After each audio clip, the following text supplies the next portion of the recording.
Bonjour et bienvenue dans cette vidéo. Comment calculer la limite quand x tend vers x0 d'une fonction quotient faisant intervenir des radicaux lorsque vous tombez sur la forme indéterminée 0 sur 0. Exemple, supposons qu'on veuille calculer la limite quand x tend vers 2 de racine de x plus 2 moins 2 le tout sur x moins 2. En remplaçant x par 2 au numérateur et au dénominateur, nous trouvons 0. Donc, on est tombé sur la forme indéterminée 0 sur 0. Alors, qu'est-ce qu'il faut faire pour lever l'indétermination et trouver la limite? Pour trouver la limite, on peut multiplier le numérateur et le dénominateur de racine de x plus 2 moins 2 le tout sur x moins 2 par l'expression conjuguée du numérateur qui est racine de x plus 2 plus 2.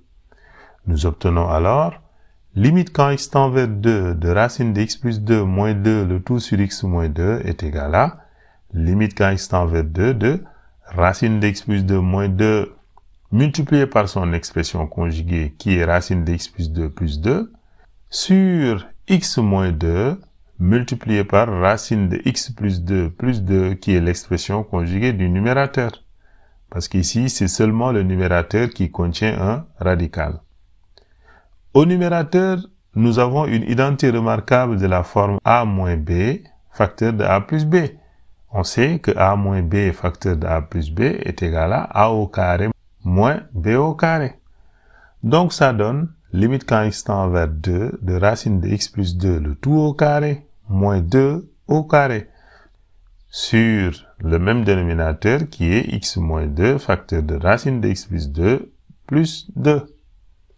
Après calcul et réduction du numérateur, nous obtenons limite quand x tend vers 2 de x moins 2 sur x moins 2 facteur de racine de x plus 2 plus 2.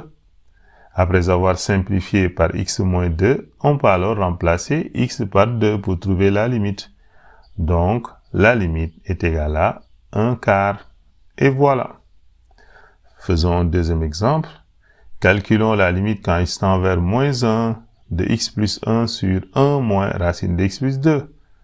On commence d'abord par remplacer pour voir si vraiment on tombe sur une forme indéterminée. En remplaçant x par moins 1 au numérateur et au dénominateur, nous trouvons pour tous les deux 0. Nous sommes alors tombés sur la forme indéterminée 0 sur 0. Ici, l'expression avec radical se trouve au dénominateur. Donc, comme à l'exemple précédent, on multiplie le numérateur et le dénominateur de x plus 1 sur 1 moins racine de x plus 2 par l'expression conjuguée du dénominateur qui est 1 plus racine de x plus 2, parce que c'est le dénominateur qui contient le radical. Nous obtenons alors limite quand x tend vers moins 1 de x plus 1 sur 1 moins racine de x plus 2 est égal à limite quand x tend vers moins 1 de x plus 1 facteur de 1 plus racine de x plus 2, qui est l'expression conjuguée du dénominateur, sur 1 moins racine de x plus 2 facteur de 1 plus racine de x plus 2, qui est aussi l'expression conjuguée du dénominateur. Donc, on n'a pas changé l'expression. On a juste multiplié le numérateur et le dénominateur par une même expression. Donc, on n'a pas changé l'expression. Vous remarquez qu'au dénominateur, on a une identité remarquable de la forme a moins b facteur de a plus b, qui est égal à a au carré moins b au carré.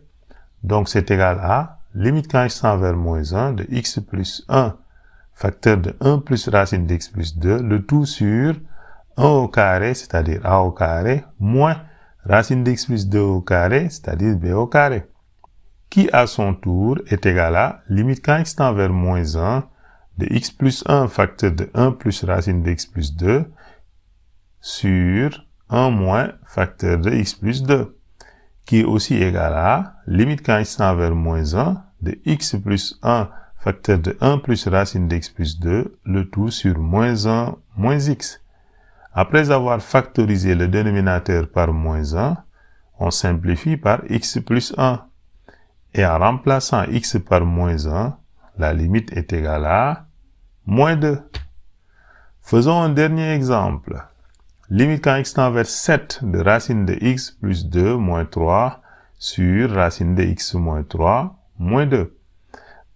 En remplaçant x par 7 dans l'expression, on tombe sur la forme indéterminée 0 sur 0. Dans ce quotient, nous avons deux expressions avec radicale. Donc, ce qu'il faut faire pour déterminer la limite, c'est multiplier l'expression conjuguée racine de x plus 2 plus 3 du numérateur par le numérateur et par le dénominateur. Aussi, il faut multiplier l'expression conjuguée racine de x moins 3 plus 2 du dénominateur par le numérateur et par le dénominateur. Ainsi, nous obtenons limite quand x tend vers 7 de racine de x plus 2 moins 3 sur racine de x moins 3 moins 2 est égal à limite quand x tend vers 7 de racine de x plus 2 moins 3 facteur de racine de x plus 2 plus 3 facteur de racine de x moins 3 plus 2. Le tout sur racine de x moins 3 moins 2 facteur de racine de x moins 3 plus 2 facteur de racine de x plus 2 plus 3.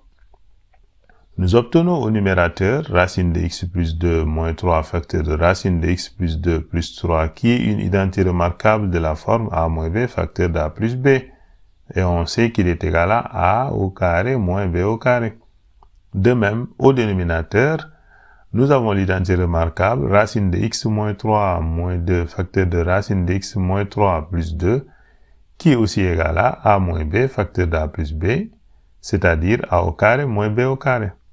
Donc, le deuxième membre devient limite quand x tend vers 7 de racine de x plus 2 le tout au carré moins 3 au carré moins facteur de racine de x moins 3 plus 2 sur racine de x moins 3 au carré moins 2 au carré facteur de racine de x plus 2 plus 3 qui est égal après simplification à limite quand x tend vers 7 de x plus 2 moins 9 facteur de racine de x moins 3 plus 2 sur x moins 3 moins 4 facteur de racine de x plus 2 plus 3. Ce qui donne limite quand x tend vers 7 de x moins 7 facteur de racine de x moins 3 plus 2 sur x moins 7 facteur de racine de x plus 2 plus 3. En simplifiant par x moins 7 et en remplaçant x par 7, nous obtenons 4 sur 6 qui est égal à 2 sur 3. Donc, la limite qu'on cherchait est égale à 2 tiers.